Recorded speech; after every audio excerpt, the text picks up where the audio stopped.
আসসালামু আলাইকুম। জাহাঙ্গীরনগর বিশ্ববিদ্যালয় সিউনিটে তোমাদের পরীক্ষা হচ্ছে 13 তারিখ। তোমাদের এখন থেকে সময় আছে 10 দিনের মতো। আজকে হচ্ছে 2 তারিখ। তো এই যে সময়টা আছে, ধরলাম যে এখন থেকে তোমরা সময় পাচ্ছ হচ্ছে মাত্র 10 দিন। এই 10 দিনে তুমি কিভাবে পড়াশোনা করলে তোমার পড়াশোনাটা অনেক বেশি ইফেক্টিভ হবে। মোট কথা হচ্ছে আমি তোমাদের আজকে একটা মাস্টার প্ল্যান দেবো। এটা তুমি যদি ফলো করো তুমি অবশ্যই হচ্ছে সিউনিটে ভালো করতে পারবে। তো দেখো, এখানে হচ্ছে তোমরা দুই ক্যাটাগরির স্টুডেন্ট আছো। এক ক্যাটাগরি হচ্ছে প্রিপারেশন তোমরা শুরু করেছো অনেকদিন ধরে এবং তোমাদের প্রিপারেশন অনেক ভালো, তোমাদের জন্য করণীয় কি সে বিষয় নিয়ে আলোচনা করব। এবং দ্বিতীয়তে হচ্ছে খুব একটা ধারণা নেই, অনেক স্টুডেন্ট আছো যারা জাহাঙ্গীরনগর সিউনিট নিয়ে খুব একটা জানো না, বিশেষ করে জিকে জানো না, ইংরেজি জানো না। তো তাদের জন্য আসলে সমাধান কি, এই 10 দিনে তোমরা কি করবা। আর সর্বশেষ আমি তোমাদের আরেকটা বিষয় শিখিয়ে দেবো, যে বিষয়টা তুমি যদি করো তাহলে তুমি কম্পারেটিভলি অন্যদের চাইতে অনেক বেশি এগিয়ে থাকবে, ঠিক আছে। তো প্রথমে আমি তোমাদের সাথে কথা বলি যে যাদের প্রিপারেশন অনেক ভালো, হ্যাঁ, অনেকদিন ধরে তোমরা প্রিপারেশন নিয়েছো, তোমরা জানো যে জাবিতে হচ্ছে বিষয়ভিত্তিক জিকে হয়, এখানে কোন কোন জায়গা থেকে তোমাদের কিভাবে প্রশ্ন হতে পারে সেই বিষয়গুলো জানো। ইংরেজি সাহিত্যের জন্য তোমাদের কিভাবে পড়তে হবে সেটা জানো, কাট মার্ক কিরকম সেটা জানো, হ্যাঁ। তো তোমরা যে কাজটা করবা, তো আমি তোমাদের যদি এক বাক্যে যদি একটা কথা বলি সেটা হচ্ছে তোমাদের এখন বারবার হচ্ছে রিভিশন করতে হবে।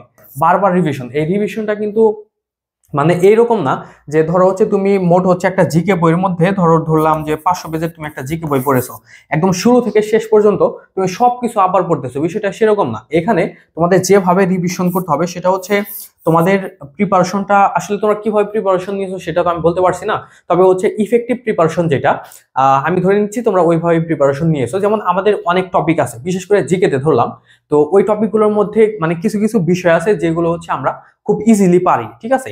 ওই জিনিসগুলো তো আমার বারবার পড়ার কোনো দরকার নেই, যে জিনিসটা আমি পারি ইতিমধ্যে ওই জিনিসটা তো পড়ে দরকার নেই। যেমন প্রাচীন জনপদ, এই বিষয়ে তোমার যদি মোটামুটি ভালো ধারণা থাকে, যেমন বঙ্গ কোন জায়গায়, হরিকেল কোন জায়গায়, ওইটা তোমার বারবার তো পড়ে ওইখানে তোমার 10 মিনিট বা 20 মিনিট ওয়েস্ট করার তো দরকার নেই। এখানে আমি ধরলাম যে তোমরা হচ্ছে মানে বিভিন্ন পেন ইউজ করেছো, তো এখানে তোমরা হয়তো অনেকে রেড কালির কলম ইউজ করেছো, মানে যেগুলো তোমার কাছে একটু সন্দেহপূর্ণ বা হচ্ছে তোমার যে জিনিসটা খুব একটা ভালো করে মনে থাকে না, ওই জিনিসটা হচ্ছে তুমি এখন বারবার রিভিশন করো। এবং যাদের প্রিপারেশন মোটামুটি ভালো, আমি তোমাদের এখানে একটা কাজ দিয়ে দিচ্ছি, সেটা হচ্ছে এই যে 10 দিন তোমরা সময় পাচ্ছ, এই 10 দিনের মধ্যে তোমরা অবশ্যই একটা হচ্ছে ডিফারেন্ট কালারের কলম ইউজ করবে। কলম ইউজ করে তুমি তো একবার তো রিভিশন দিবে, একবার হচ্ছে তুমি ফুল রিভিশন দেবে, দ্বিতীয়বার তুমি হচ্ছে হাতে 2 দিন বা 3 দিনের মতো সময় রাখবে। ওই সময়টাতে তুমি হচ্ছে ওই যে তোমার ডিফারেন্ট কালারের একটা কলমটা তুমি ইউজ করেছো, ওইখানে তুমি শুধু সেই জিনিসগুলোই দাগাবে যেগুলো তোমার কাছে একটু বেশি সমস্যা, ওইগুলো তোমার হচ্ছে বারবার রিভিশন দিলেও তোমার হচ্ছে ওইগুলো পড়া হয় না, ওই জিনিসগুলো হচ্ছে তুমি ওই 3 দিনের জন্য রাখবে, ঠিক আছে। তো এখানে তোমরা 10 দিন সময় পাচ্ছ। যাদের প্রিপারেশন ভালো তারা হচ্ছে 7 দিনের মধ্যে হচ্ছে তোমাদের যেগুলো মোটামুটি তোমাদের সমস্যা আছে ওই জিনিসগুলো তুমি একবার পড়ে ফেলবা, ঠিক আছে। আর যে জিনিসটা পারো এটা পড়ে তোমার টাইম ওয়েস্ট করার দরকার নেই। আর এখানে হচ্ছে তুমি শেষে আরো 3 দিন সময় রাখবে। এই 3 দিনে হচ্ছে তোমার এই যে তুমি রিভিশনটা দিলা, এই রিভিশন দেওয়ার পরেও তোমার যে জায়গায় মনে হবে যে আমার এই জায়গায় সমস্যা আছে, তাহলে তুমি ওই 3 দিন হচ্ছে ওই জায়গাটার মধ্যে হচ্ছে তুমি ওইগুলো শুধু হাইলাইট করে পড়বে, ঠিক আছে। আর অনেকে যে কাজটা করো যে তোমার প্রিপারেশন যত বেশি আগিয়ে আসবে অনেকে বেশি নার্ভাস হয়ে যাও, মানে অনেক টেনশন কাজ করে যে হচ্ছে আমি কি চান্স পাবো কিনা, ধরো নেগেটিভ চিন্তা ভাবনা। তো এই জিনিসগুলো হচ্ছে অ্যাভয়েড করো, অ্যাভয়েড করে টোটালি হচ্ছে তুমি এখন ফ্রেশ থাকো। এবং আমি তোমাদের যেভাবে বললাম এইভাবে তুমি চারশো হচ্ছে প্রিপারেশনটা শুরু করো, তুমি অনেক বেশি আগে যাবে, সত্যি কথা। এখন আবার এখানে হচ্ছে অন্য ক্যাটাগরি স্টুডেন্ট আছো যাদের হচ্ছে এখন পর্যন্ত খুব একটা ধারণা নেই যে চাবিতে কিভাবে প্রশ্ন হয় না হয়, এই বিষয়ে তোমরা খুব একটা জানো না। তো এখানে আমি তোমাদের হচ্ছে মানে আমি যদি সিম্পলি তোমাদের একটা সমাধান দেই, সেটা হচ্ছে আমাদের এই চ্যানেলেই তুমি হচ্ছে জাহাঙ্গীরনগর সি ইউনিট জিকেতে তুমি কিভাবে 32+ নাম্বার তুলতে পারো, ইংরেজিতে কিভাবে তুমি 16+ তুলতে পারো, বাংলাতে কিভাবে 16+ তুলতে পারো। তো তোমার জন্য বেস্ট হবে হচ্ছে ওই 3টা ভিডিও তোমার হচ্ছে এখনই দেখে ফেলা, যারা হচ্ছে এখনো দেখোনি। আর যারা দেখেছো খুব একটা গুরুত্ব দাওনি তারা ওই ভিডিওটা আবার দেখো, আমি যে বিষয়গুলো নিয়ে আলোচনা করেছিলাম ওই জিনিসগুলো তুমি আবার দেখো এবং ওই জিনিসগুলোর উপর তুমি হাইলাইট করো। ওই হাইলাইট করা জিনিসগুলো তুমি যদি পড়ো তুমি মাস্ট তুমি ভালো করতে পারবে, আমি সত্যি বলছি তুমি অবশ্যই ভালো করতে পারবে। তারপরে আমি তোমাদের একটু ধারণা দিচ্ছি, যেমন তোমরা যারা হচ্ছে সি ইউনিটে বেশি ভালো করতে চাও বা তোমার চান্স পাওয়া লাগবে এরকম চিন্তা ভাবনা যাদের মধ্যে, তো তাদের কি করতে হবে। দেখো, তোমরা সবাই জানো বা আমিও জানি যে আমাদের মাঝে যারা স্টুডেন্ট সি ইউনিটে পরীক্ষা দেবে অধিকাংশ হচ্ছে আর্টস ব্যাকগ্রাউন্ডের, সায়েন্সেরও অনেকে আছে। তো এখানে ম্যাক্সিমাম স্টুডেন্টের সমস্যা হবে হচ্ছে ইংরেজিতে। তো ইংরেজিতে তোমারও যদি সমস্যা থাকে তাহলে ওই ইংরেজি নিয়ে তো তোমার সারা বছর পড়ে থেকে কোনো লাভ নেই। তো এখানে হচ্ছে তোমার প্লাস মাইনাস টেকনিক ফলো করতে হবে, এবং যারা মনে করছো যে তোমার অবশ্যই চান্স পাওয়া লাগবে তারা হচ্ছে সবচেয়ে বেশি হাইলাইট করবা যে জায়গায়, সেটা হচ্ছে জিকে। জিকের মধ্যে হচ্ছে তোমাদের 40 নাম্বার। আমি এই বিষয়টা তোমাদের আমি বলেছিলাম যে এখানে তোমরা কিভাবে নাম্বার তুলতে পারো, আমি আর এখানে মানে লং করছি না ভিডিওটা। তো ওইখানে তোমরা অবশ্যই চেষ্টা করবা যে তুমি যেন এখানে 30+ যেন নাম্বারটা তুলতে পারো। তুমি যদি এই নাম্বারটা তুলতে পারো তাহলে কিন্তু চান্স পাওয়ার যে একটা পথ বা ডেস্টিনেশন, ওইদিকে কিন্তু তুমি অনেক বেশি আগিয়ে যাবে, ঠিক আছে। তো যারা মনে করো যে আমার চান্স পাওয়া লাগবেই, তোমার প্রিপারেশন যেমনই হোক না কেন, তুমি জিকের মধ্যে খুব ভালো করে হাইলাইট করো। এখন মেইন আলোচনায় আসি যে তোমাদের খুব একটা ধারণা নেই যাদের, তারা কি করবা, তারা যে কাজটা করবা সেটা হচ্ছে এই যে ইতোমধ্যে, আচ্ছা তার আগে আমি তোমাদের আরেকটা ধারণা নিয়ে দিচ্ছি। সেটা হচ্ছে তোমরা অনেকেই জানো যে সিউনিটে বাংলা এবং ইংরেজি বাদে হচ্ছে 7টা ডিপার্টমেন্ট আছে। 7টার মধ্যে হচ্ছে ইতিহাস আছে, দর্শন আছে, তারপর হচ্ছে সাংবাদিকতা আছে, তারপর হচ্ছে প্রত্নতত্ত্ব আছে, আইন ও বিচার আছে, তুলনামূলক সাহিত্য সংস্কৃতি আছে, এই সাবজেক্টগুলো আছে। তারপর হচ্ছে আন্তর্জাতিক সম্পর্ক আছে। তুমি মানে বিশ্বাস করো এখানে তোমাদের যে 40টা প্রশ্ন হবে, এই 40টা প্রশ্নের মধ্যে দেখা যাবে যে তোমাদের প্রায় হচ্ছে 16 থেকে 20টা, এর চেয়ে বেশি হতে পারে, এই প্রশ্নগুলো হচ্ছে তোমার সম্পূর্ণ ইতিহাস কেন্দ্রিক হবে। যারা ইতোমধ্যে ঢাকা ভার্সিটির প্রিপারেশন নিয়েছিল, তোমার প্রিপারেশন আমি ধরছি তুমি ভালো প্রিপারেশন নিয়েছিলে, তোমার পরীক্ষা কেমন হয়েছে ওই বিষয়ে আমার মানে মতামত নেই। তো এখন বিষয় হচ্ছে তোমরা যারা ঢাবির জন্য ইতিমধ্যে প্রিপারেশন নিয়েছো, তোমরা তো ইতিহাস অংশটা ভালো করে পড়েছো, ওই জিনিসগুলো হচ্ছে তুমি আরেকটু ডিপলি পড়ো। ওই জিনিসটা তুমি যখন আরেকটু ডিপলি পড়বা তাহলে দেখবা যে এইখানে হচ্ছে তুমি এই ইতিহাসের যে অংশটা, এখানে যদি 20টা প্রশ্ন থাকে, আর এখানে আমি তোমাদের যে সাজেশন গুলো দিয়েছি ইতিহাসের জন্য বা জিকের জন্য, ওইগুলো তুমি যদি খুব ভালো করে পড়ো, এখানে যে 20টা প্রশ্ন থাকবে এখানে তুমি 17+ নাম্বার তুমি আশা করে তুলতে পারবে। যেহেতু তুমি তোমার খুব একটা ধারণা নেই, তোমার এই নাম্বারটা অবশ্যই তুলতে হবে। তাছাড়া কিন্তু যারা অনেক ভালো প্রিপারেশন নিয়েছে তাদের সাথে কিন্তু তুমি এখানে কম্পিটিশনে টিকে থাকতে পারবে না। তো এই কারণে তুমি হচ্ছে ইতিহাস অংশ টাইপের যে বিষয়গুলো আছে ওইগুলো তুমি একটু পড়বা। ইতিহাসের মধ্যে তোমাদের আন্তর্জাতিক বিষয়ে পড়বে, আন্তর্জাতিকের অনেক কিছুই তো ইতিহাসের মধ্যে, যেমন আন্তর্জাতিক সংস্থা, ইউএনের যে অঙ্গ সংগঠনগুলো আছে এগুলো তো ইতিহাসের অংশ। তো এই জিনিসগুলো তুমি হচ্ছে ভালো করে পড়বা। তারপর হচ্ছে আইন ও বিচার, এখানে দেখবা যে ব্রিটিশ পিরিয়ডে যে সংস্কারগুলো হয়েছে ওই জায়গাগুলো থেকে কিন্তু তোমাদের প্রশ্ন হবে। তো ওইগুলো কিন্তু ওয়ান কাইন্ড অফ হিস্ট্রি আমরা বলতে পারি। ওই জিনিসগুলোর উপরে তুমি হচ্ছে খুব ভালো করে দক্ষতা অর্জন করো, এইখানে যেন তুমি অনেক ভালো করতে পারো। এই যে বাকি যে হচ্ছে 20 নাম্বারের মতো তোমরা প্রশ্ন পাবে, এখানে হচ্ছে একটু জটিল টাইপের প্রশ্ন হবে। এখানে তোমাদের হতে পারে সাংবাদিকতা। তো এখানে যে জটিল টাইপের প্রশ্নগুলো হবে এই জিনিসগুলোর উপরে হচ্ছে এই যে 10 দিন সময় পাচ্ছ, এই 10 দিনের মধ্যে তুমি খুব বেশি হাইলাইট করো। বিশ্বাস করো এই 10 দিনে তোমার অনেক ভালো করা সম্ভব। জাস্ট তোমাদের হচ্ছে সিস্টেমেটিক একটা ওয়েতে হচ্ছে তোমার আগাতে হবে। বুঝতে পেরেছো? এই 20 দিনের মধ্যে তোমাদের যে হচ্ছে জার্নালিজম আছে, এই সাংবাদিকতার মধ্যে তোমাদের কোন কোন টাইপের প্রশ্ন হয় সে বিষয়ে তোমার ধারণা নিতে হবে। যেমন এখানে পত্রিকার সম্পাদক থেকে প্রশ্ন আসে, আর এখানে তোমাদের এই সম্পাদকগুলা ম্যাক্সিমাম গুলো হচ্ছে ইতিহাস মানে প্রাচীন টাইপের যে সংবাদপত্রগুলো আছে ওই টাইপের প্রশ্ন হতে পারে, কাজী নজরুল ইসলাম সম্পাদিত পত্রিকা থেকে প্রশ্ন হতে পারে।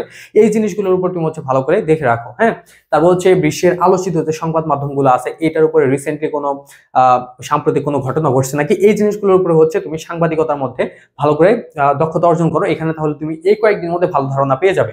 এরপর হচ্ছে তোমাদের হচ্ছে ফিলোসফি বা হচ্ছে দর্শন। এই দর্শনের মধ্যে তোমাদের প্রশ্ন হবে হচ্ছে আইকিউ টাইপের। তো এখানে তোমাদের যদি ধরো দর্শন থেকে 4টার মতো প্রশ্ন হয় বা 5টার মতো প্রশ্ন হয়, এর মধ্যে দেখবা যে 4টা হলে 3টাই হচ্ছে তোমাদের আইকিউ টাইপের প্রশ্ন আসছে। আইকিউ এর মধ্যে তুমি কি কি করবা, যেমন এখানে তোমরা শতকরাটা দেখবা, এটা আসলে ওয়ান কাইন্ড অফ ম্যাথের মতো। শতকরা দেখবা, ধারাটা দেখবা, তারপর হচ্ছে এখানে তোমরা দেখবা হচ্ছে সম্পর্ক নির্ণয়, যে একটা বলবে যে হচ্ছে মানে তোমার মানে এখানে একটা লোক দাঁড়িয়ে আছে, সে তোমার কাকা হয়, তার মেয়ে তার ছেলে, এই টাইপের প্রশ্নগুলো হয়। তার মেয়ে তার ছেলে তোমার কি হয় না হয়, এইগুলো তুমি একটু ভালো করে দেখে নিবা, ঠিক আছে। এর বাইরে তোমরা হচ্ছে অ্যানালজি যে অংশটা আছে এটা একটু ভালো করে দেখে নিবা, তাহলে কিন্তু এখানে তুমি আগেই যাচ্ছ, ঠিক আছে। এটা গেল। তারপর হচ্ছে আইন ও বিচার, এখানে তোমরা হচ্ছে ব্রিটিশ পিরিয়ডে যে সংস্কারগুলো হয়েছে এগুলো দেখবা। তারপর হচ্ছে সুলতানি যুগ, মুঘল আমলে এই সময়গুলোর মধ্যে আইনের কি কি সংস্কার হয়েছে। তারপর হচ্ছে শেরশাহ থেকে আমাদের মনে হয় প্রশ্ন আসবে জাহাঙ্গীরনগর ইউনিটে এবার অবশ্যই। শেরশাহর কিন্তু অনেক সংস্কার আছে, মানে শেরশাহের কিছু কিছু সংস্কার এখন পর্যন্ত চলছে। তো ওই সংস্কারগুলো হচ্ছে তোমার ভালো করে দেখতে হবে, এখান থেকে কিন্তু তোমরা প্রশ্নগুলো পাবে। তারপর ব্রিটিশ পিরিয়ডে কতগুলো ল কমিশন হয়েছিল, এই জায়গাগুলো থেকে কিন্তু তোমাদের প্রশ্ন হতে পারে, ঠিক আছে। তো তারপর যেমন আমি এই কথাটা এর আগে বলেছিলাম, যেমন জমিদারি প্রথা হচ্ছে কোন আইনের মাধ্যমে বাদ হয়, এই জিনিসগুলো থেকে কিন্তু আইন অংশে তোমার প্রশ্ন হবে। তো এইগুলোর উপরে তুমি যদি এখন থেকে যে কয়েকদিন সময় আছে এই সময়টার মধ্যে তুমি যদি ভালো করে হাইলাইট করতে পারো, তোমার এখন খুব একটা ধারণা নাই কিন্তু তুমি এই কয়েকদিনের মধ্যে ভালো একটা রিকভার তুমি করতে পারবে। জাস্ট আমার কথাগুলো শোনো, আর আমি সম্পূর্ণ কিন্তু আমার নিজের অভিজ্ঞতা থেকেই বলছি। আমি কিন্তু জাবিতে টপ মেরিট করেছিলাম, আমার মেরিট গুলো এখানে দেয়া আছে। তো এইগুলো তুমি হচ্ছে ভালো করে ফলো করো, তুমি এখানে ভালো করতে পারবে, ঠিক আছে। তো এখন তুমি ভুলে যাও যে তোমার প্রিপারেশন খারাপ, আর নেগেটিভ চিন্তা ভাবনা আনা যাবে না। আর হচ্ছে এখানে 3 নাম্বারের যে পয়েন্টটা আছে, এই পয়েন্টটা হচ্ছে তোমার জন্য খুব বেশি ইম্পর্টেন্ট। এই পয়েন্টটা তোমার মধ্যে যদি না থাকে, তুমি অনেক প্রিপারেশন অনেক ভালো নিয়েছো, তারপরে কিন্তু তোমার একটা মানে সম্ভাবনা থেকে যাবে যে তুমি এখানে খারাপ করতে পারো। সেটা হচ্ছে তোমার বারবার হচ্ছে প্র্যাকটিস করতে হবে, অনুশীলন। এই প্র্যাকটিসটা তোমাদের বিশেষ করে হচ্ছে কাজে লাগবে বেশি হচ্ছে ইংরেজিতে। যেমন ইংরেজিতে তোমরা অনেক বেশি হচ্ছে স্ট্রাকচার, রুল এইগুলো শিখতে যাও।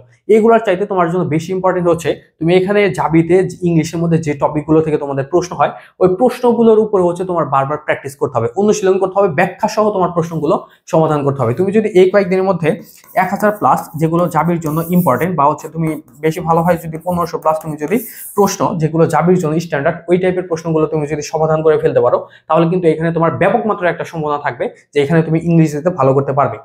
আর এখানে সর্বশেষ আমি তোমাদের যে কথাটি বলবো সেটা হচ্ছে, তোমাদের শেষ সময় তুমি দেখো অনেক স্টুডেন্ট আছে অনেক ভালো করে প্রিপারেশন নিয়েছে, পরীক্ষার হলে গিয়ে হচ্ছে ঘাবড়িয়ে যায়, খুব একটা আউটপুট দিতে পারে না। এটার বড় রিজনটা হচ্ছে তোমাদের হচ্ছে পরীক্ষা দেওয়ার অভ্যাসটা নাই। তুমি বেশি বেশি তোমার এই কয়েকদিনে মডেল টেস্ট দিতে হবে। সত্যি বলছি, তোমার এখন পড়াটা যেরকম ইম্পর্টেন্ট, সেরকম ইম্পর্টেন্ট হচ্ছে তোমার মডেল টেস্ট। এবং এই মডেল টেস্টটা তোমার দিতে হবে একদম জাহাঙ্গীরনগর বিশ্ববিদ্যালয় সি ইউনিটে যে টাইপের প্রশ্ন হয়, একদম ওই আলোকে তোমার হচ্ছে এখানে মডেল টেস্ট দিতে হবে। আর জাহাঙ্গীরনগর সি ইউনিটে মডেল টেস্টের জন্য আমি তোমাদের এই সুযোগটা দিচ্ছি। আমাদের কিন্তু বর্তমানে জাহাঙ্গীরনগর সি ইউনিটের জন্য একটা মডেল টেস্টের কিন্তু একটা ব্যাচ রানিং আছে। আমাদের এখন পর্যন্ত 15টার মতো পরীক্ষা হয়েছে। তুমি ভর্তি হলেই সবগুলো পরীক্ষা একসাথে পেয়ে যাবে, সবগুলো পরীক্ষায় তুমি দিয়ে নিতে পারবে। বাকি 5টা পরীক্ষা আছে, ওই 5টা পরীক্ষা হচ্ছে সবার সাথে দিতে পারবে, ঠিক আছে? আর ভর্তির পরে কিন্তু আমি যে ম্যাটেরিয়ালগুলো তোমাদের প্রয়োজন, জাস্ট মডেল টেস্ট ব্যাচের মধ্যেই কিন্তু আমি অনেক ম্যাটেরিয়াল দিয়েছি। আমাদের মডেল টেস্টে শুধু জিকের মধ্যেই আমি যা যা দিয়েছি সবগুলো তুমি যদি শেষ করতে পারো, আমি মানে অনেস্টলি বলছি, আমি যদি এটা মিথ্যা বলে থাকি, আমি জীবনে চ্যানেলে ভিডিওই করবো না। আমি তোমাদের একটা ওপেন চ্যালেঞ্জ দিলাম ভিডিওর মাধ্যমে, এটা তোমার রেকর্ড থাকবে। তো এখানে জিকের মধ্যে আমি যা যা দিয়েছি তুমি যদি সবকিছু শেষ করতে পারো, আমি মানে আমি তো এটা আশা করি যে এখানে তোমার 17+ প্রশ্ন হচ্ছে জাস্ট মডেল টেস্টে সবকিছু থেকে কমন থাকবে। আমি তো কম বললাম, 20+ কমন থাকতে পারে, ঠিক আছে? এটা গ্যারান্টি। এবং আমাদের মডেল টেস্ট তোমরা কি কি পাচ্ছ সেটা একটু আমি তোমাদের মানে এক নজর দেখিয়ে দিচ্ছি, তোমরা এগুলো একটু দেখতে পারো। যেমন এখানে আমাদের হচ্ছে 20 সেট পরীক্ষা পাচ্ছ, যেগুলো একদম জাবি স্ট্যান্ডার্ড, একদম জাবিতে যে টাইপের প্রশ্ন হয় ওই টাইপের প্রশ্নই কিন্তু আমি এখানে দিয়েছি। আর এখানে তোমরা পরীক্ষাগুলো ওয়েবসাইটে দিতে পারবে, এবং পরীক্ষার প্রশ্নপত্রের পিডিএফ পাবে। এখানে 1600 প্রশ্ন থাকবে। এই প্রশ্নগুলো যদি তুমি পড়ো, এখান থেকে তোমার 10টা প্রশ্ন আসতে পারে, ঠিক আছে? প্রশ্নগুলো এত ইম্পর্টেন্ট। আর এখানে আমাদের কিন্তু আমি কিন্তু একটা মডেল টেস্টের মধ্যে একটা টার্গেট ফিক্সড করে দেই স্টুডেন্টদের, যে এখানে আমাদের 80-র মধ্যে পরীক্ষা হয়, 80-র মধ্যে তুমি যদি 70+ তুলতে পারো, মানে আমার মডেল টেস্ট তো আমি হার্ড করি, তো আমার মডেল টেস্টে কেউ যদি 70+ তুলতে পারে, তার চান্স পাওয়ার সম্ভাবনা খুব বেশি। 60+ হলে তোমার আরেকটু ইম্প্রুভমেন্ট দরকার, 65+ হলে ভালো। আর 50-র নিচে যাদের আছে তাদের হচ্ছে প্রিপারেশন আমার মনে হয় না খুব একটা ভালো, তাদের আরো ভালো করে পড়তে হবে। এই জায়গায় হচ্ছে তুমি তোমার নিজেকে জাজ করতে পারো যে তোমার স্টেজ কোন জায়গায় আছে।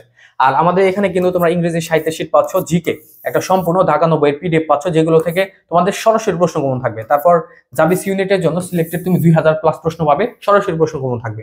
ইংরেজি মুখস্থ অংশের শীট পাবে, 3টা ক্লাস পাবে, ফি হচ্ছে 450। যদি ভর্তি হতে চাও এই নাম্বারে তোমার ফোনে কল করতে হবে, হোয়াটসঅ্যাপে জানাতে হবে, ঠিক আছে? তো এখানে আমাদের ফি হচ্ছে 450 টাকা। 3টা ক্লাস তোমাদের দিয়েছি, তার মধ্যে 2টা হয়ে গেছে, ওই 2টা রেকর্ড পেয়ে যাবে, বাকি একটা বাকি আছে। হ্যাঁ, তো এখানে আমাদের জাস্ট এখানে আমি তোমাদের গাইডলাইন গুলো যেরকম দিচ্ছি, তাহলে আমাদের এই রেকর্ড ব্যাচের মধ্যে মানে রেকর্ড ক্লাসের মধ্যে তোমরা কি লেভেলের গাইডলাইন পাবে সেটা একটু মানে তোমরা একটু চিন্তা করে দেখো।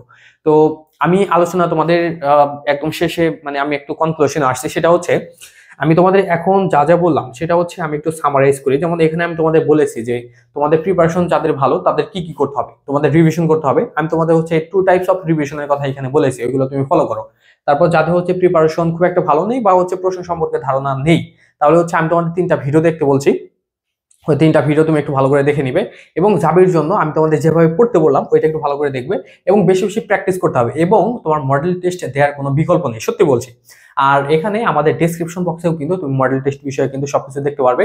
তো আজকে আমাদের আলোচনা এই পর্যন্তই ছিল। আর জাহাঙ্গীরনগর নিয়ে সি ইউনিট নিয়ে তোমাদের কারো যদি কোনো প্রশ্ন থাকে বা কোনো কিছু যদি জানতে চাও, সেক্ষেত্রে আমাকে অবশ্যই তোমরা কমেন্ট করে জানাবে, ঠিক আছে? তো সবাই ভালো থাকো। আজকে আমাদের আলোচনা এই পর্যন্তই ছিল, দেখা হবে তোমাদের সাথে পরবর্তী সময়।